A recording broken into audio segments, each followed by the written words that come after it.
Halo Bung Rocky, soal BTS yang seperti kita singgung kemarin, ini kan masih terus bergulir ya, dan tanda-tandanya ini makin seru karena misalnya Bendahara Umum Partai Nasdem Ahmad Saroni menyatakan bahwa itu nggak mungkin lah kalau apa eh, Johnny G Plate itu main sendiri. Ini pasti semua ini bagi rata lah, nggak mungkin hujan hujan lokal gitu di Nasdem, hujannya merata. Dan kalau itu jadi menarik karena kita lihat ada tanda-tanda kalau tadinya kelihatannya Jaksaan Agung mau kencang mau menunjukkan bahwa oh ini ada kaitannya dengan aliran dana ke partai politik. Sekarang mereka kelihatan mulai menahan diri bahwa oh nggak ada ini nggak ada buktinya ke dana ke aliran partai politik. Jadi mau dilokalisir lah. Saya sih ingat mungkin kasusnya seperti kayak Yuliari dulu ketika di Depsos gitu kan kemudian dilokalisir Taman Yuliari. Cuma kita melihat sekarang kenapa tiba-tiba kok Kemensos digerebek oleh oleh KPK lagi gitu loh. Ada apa lagi ini? Apakah ini bagian dari upaya saling menekan, saling mau saling ancam, saling mengirim pesan lah kita kira-kira begitu.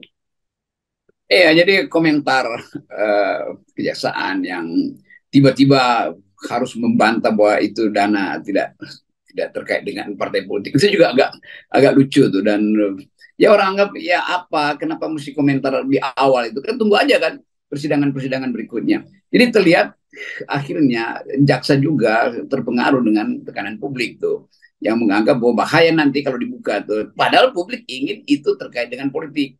Kan kedudukan-kedudukan politik itulah yang menyebabkan korupsi, bukan individu tapi kedudukan politiknya tuh.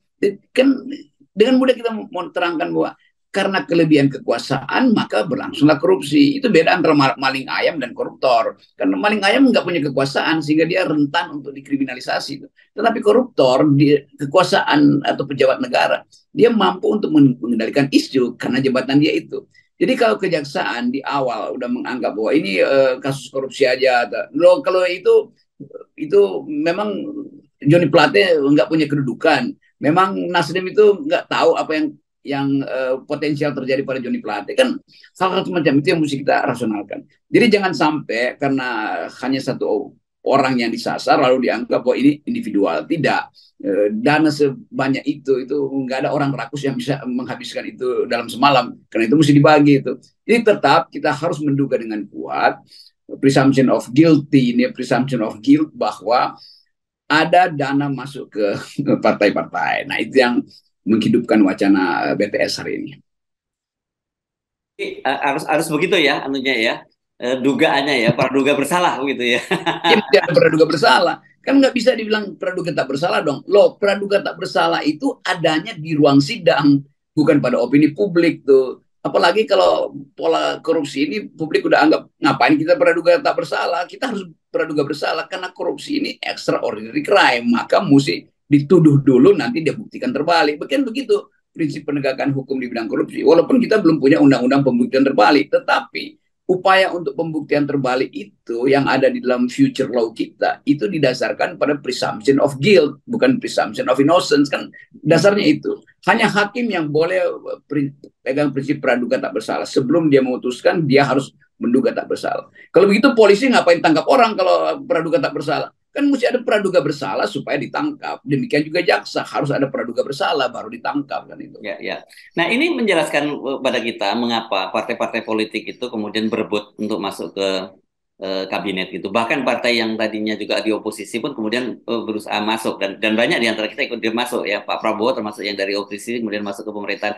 Karena saya kira lebih banyak partai-partai politik itu berpikir tentang sumber daya yang bisa mereka keruk ketika mereka berada dalam kabinet. Dan itu yang terjadi kemudian mengapa banyak sekali kasus korupsi di pemerintahan, di departemen-departemen dan dalam kasus ini dan pada masa era Pak Jokowi ini digunakan senjata politik oleh Pak Jokowi untuk menyandra mereka para para partner koalisi maupun yang kemudian keluar menjadi lawannya. Itu kalau kita lakukan evaluasi ke belakang itu ya, bahwa ini kesalahan Pak Jokowi akhirnya berakibat sekarang, yaitu dia mengangkat pejabat-pejabat yang basisnya adalah politisi. Kan kalau pejabat-pejabat itu teknokrat, nggak mungkin terjadi kasus segede ini nih. Ngapain teknokrat ngerampok yang dia tahu nggak akan ada yang dia distribusikan.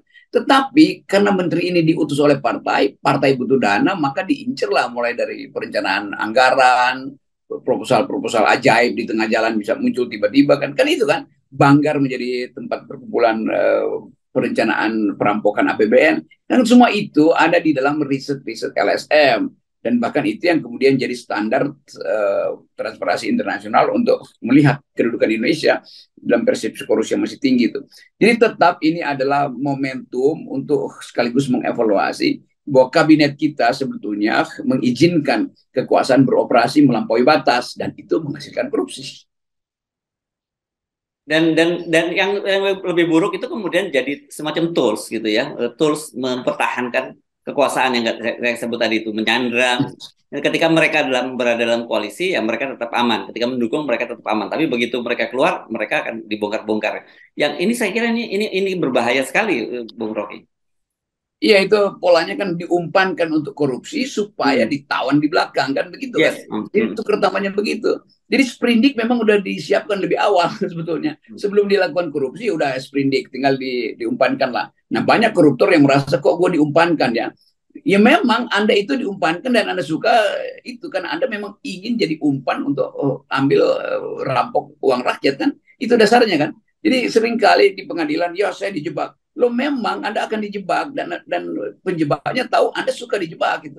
Lalu Anda ngomel sekarang tuh. Oh dari awal niat Anda mau merampok kok mau saya dijebak gitu. Jadi itu saya kira moral clarity-nya itu di situ tuh. Nah, kita mau supaya ya ke depan jangan begitulah itu. Supaya jangan begitu dimulailah dengan sistem yang dasarnya adalah kepakaran bukan karena kedudukan politik. Jokowi juga di awalnya udah betul. Saya nggak akan rekrut kabinet dari partai politik. Ternyata 90% itu ada partai politik yang direkrut oleh Jokowi kan. Nah, partai politik tentu akan memanfaatkan jaringan politiknya untuk ngerampok APBN. Kan gampang aja. Iya, iya. Nah, dalam kasus ini, dalam kasus BTS ini ya, Bung Rocky, kalau kita, Anda sebut tadi sebagai publik tentu ingin ini semua dibongkar gitu. Tapi kita agak sulit berharap kalau kemudian memang selama ini jadi semacam itu sandra dan tukar tambah. Dalam kasus ini misalnya ketika Nasdem itu menjadi oposisi dengan mengusung Anies ya mau dia langsung dihajar. Tetapi saya jadi bukan khawatir ya apa tepatnya saya mulai menduga bahwa kalau nanti kemudian ternyata Pak Jokowi itu berhadapan dengan PDIP bisa jadi juga PDIP juga jadi sasaran juga loh gitu dan PDIP bisa juga membuka aib Pak Jokowi juga begitu. Ya itu juga PDIP berhitung begitu karena itu dikasih sinyal juga bahwa oke, kalau mau buka-bukaan itu artinya sampai di ujung pengambil keputusan akan terlihat tuh. Misalnya panah terakhir ke PDIP itu akan diarahkan kembali ke atas itu kan bahaya juga kan. Jadi inilah keadaan yang ini semua terjadi karena dari awal yang kita sebut pemberantasan korupsi itu dimaksudkan untuk mengendalikan politik sebetulnya kan. Ya. Jadi bukan demi memberantas korupsi tapi demi melumpuhkan lawan politik. Buruknya di situ. Nah, wilayah itu yang mau kita bersihkan. Karena itu kita ingin KPK betul-betul di akhir periode ini lakukan sesuatu yang kita sebut selalu radical break dari segi value terutama nilai penegakan korupsi. Tapi bisa nggak kita harapkan? Ya nggak, udah lewat periodenya. Bahkan badan pengawasnya pun seperti mati suri kalau berhadapan dengan kasus-kasus KPK yang ada pelanggaran etiknya kan. Itu intinya begitu. Jadi memang KPK didesain untuk dilemahkan atau didesain untuk sekedar jadi peralatan kekuasaan. Ya, dan kita lihat kan kemarin ketika KPK kemudian bergerak tiba-tiba ke mana ke Departemen Sosial gitu ya.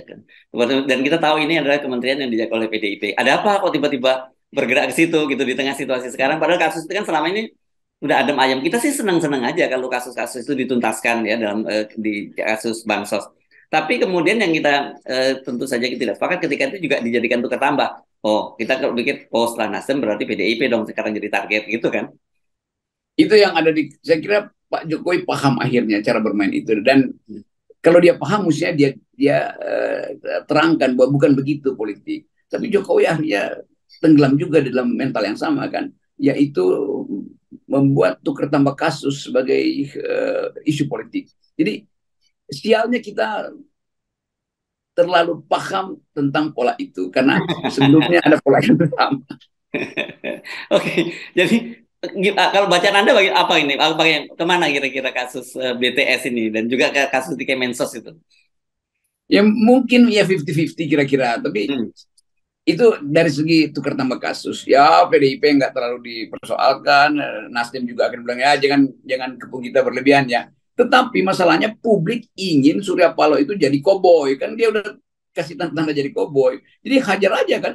Dan itu juga konsekuensinya Surya Paloh bukan sekedar berhadapan dengan Jokowi, tapi berhadapan dengan PDIP dalam upaya untuk menunjukkan bahwa Anda ngambil lebih banyak loh. Kan itu bagi-bagi di awal kan Anda punya proposal juga. Kira-kira begitu asumsi saya bahwa di belakang layar sebetulnya mereka saling mengingatkan. Bukankah pada waktu itu ada 3-4 partai dan bukankah pada waktu itu ada 2 menteri Anda yang ikut tahu. Jadi semua itu nanti yang akan dibuka di pengadilan tuh di dalam kasus ini. Tapi nanti pengadilan juga akan diset kan di tahun pemilu, jangan sampai kerusuhan itu menyebabkan satu partai tersingkir, partai yang lain menang, atau sebaliknya tuh perkelahian antara 2 partai menyebabkan pemilu jadi huru hara lalu batal, lalu Jokowi ambil keputusan untuk perpu atau segala macam tindakan hukum untuk membatalkan pemilu atau memperpanjang masa jabatannya. Kan itu yang mesti kita antisipasi itu, bahwa kasus BTS bisa berakibat pembatalan pemilu, dan pembatalan pemilu artinya keuntungan pada Jokowi. Nah, Jokowi bisa lihat itu dari awal, kira-kira kan begitu. Oke, tetapi lepas dari itu semua ya, kan kita dulu atau bukan kita dulu, Jokowi dulu membayangkan pasti semuanya udah rapi jali lah, dia udah tata semua, itu pasti nanti Pilpres 2024 itu pasti semua di bawah kendali dia begitu ya. Tapi ternyata kalau kita lihat tanda-tandanya sekarang berantakan kan ya, Bung Rocky ya. Kita semua bahkan Ganjar juga belum pasti, Anies lebih tidak pasti lagi karena Jokowi itu menjadi target. Dan kemudian Pak Prabowo juga nanti dihadapkan juga pada situasi ketika Pak Jokowi punya hajat ingin memasangkan dengan Gibran, kan jadi juga nggak pasti juga jadinya. Ya itu yang menyebabkan politik nggak ada pola lagi sekarang. Mm-mm. Tapi di ujung analisis kita tetap Jokowi akhirnya makin lama makin panik. Nah, orang yang makin panik dia nggak punya grip lagi pada kehidupan politik kita. Nah, bahayanya ketika Jokowi melemah, muncullah kepentingan-kepentingan yang lagi mengincar situasi supaya terjadi chaos kan. Itu aja intinya. Jadi kelihatannya Jokowi juga berharap akan ada ketidakpastian supaya dia bisa pastikan melalui peralatan hukum, misalnya perpu tadi, perpanjangan atau angkat pemerintahan darurat segala macam kan. Kan itu konsekuensi dari orang yang nggak punya pola itu. Dan itu justru membahayakan negeri ini. Kenapa? Karena negeri ini lagi tumbuh di atas bara sosial yang makin lama makin panas. Soal etnisitas, soal agama, soal secesionisme, Papua segala macam kan. Kan banyak problem di kita. Jadi ini yang mungkin dibaca juga oleh kalangan tentara TNI terutama, sehingga kemarin kita diingatkan oleh papers dari Pak Kunto sebagai Panglima Siliwangi yang selalu punya yang punya tradisi untuk memantau keadaan. Kan Siliwangi kita tahu banyak dalam sejarah Siliwangi ada tempat para perwira pinter itu memantau keadaan politik. Jadi kita akhirnya mesti lihat itu satu paket, bahwa ada ketegangan, lalu ada isu yang disebarkan, lalu ada pengendalian ulang tuh. Dan kita tidak ingin demokrasi ini mundur hanya karena arogansi Pak Jokowi yang terus ingin ikut campur di dalam peristiwa suksesi. Oke, baik, terima kasih Bung Rocky. Jadi anything can happen di Indonesia. Ya, dan itu artinya kita juga bersiap-siap untuk menghalangi, jangan sampai yang happening itu, yang terjadi itu membatalkan demokrasi kita. Yes, oke. Tetap 0%. Itu yang Yes. tesis kita sejak awal adalah ini. Terima kasih Bung Rocky. Oke.